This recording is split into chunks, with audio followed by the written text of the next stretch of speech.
They come home and tell you about their day. Something happened. Someone said something. Something went wrong at work or with their family or with a friend.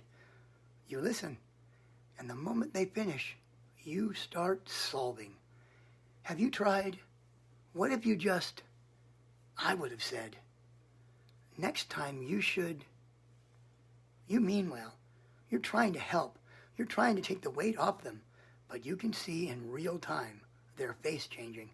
The tension in their shoulders get tighter, not looser. They get quieter. They nod, but they're not really there anymore. And you don't understand what just happened. You gave them advice, good advice. The advice would actually solve it, but somehow you lost them.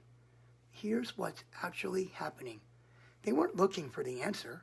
They were looking for someone to sit inside the hard thing with them for a minute before the hard thing got handled.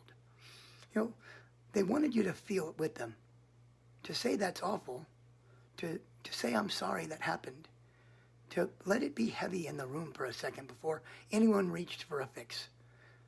But you couldn't do that. Not because you didn't care, because sitting in something hard with no action attached feels useless to you, maybe even unsafe. You learned somewhere that love is what you do.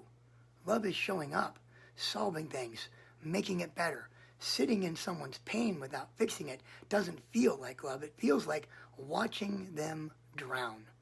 So you reach for the solution the way someone else might reach for a hug.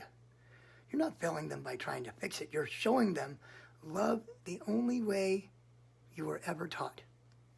The problem is that they need a different language right now, a slower one, a quieter one where you're not solving anything. You're just there, where presence is the gift, not the prelude to one.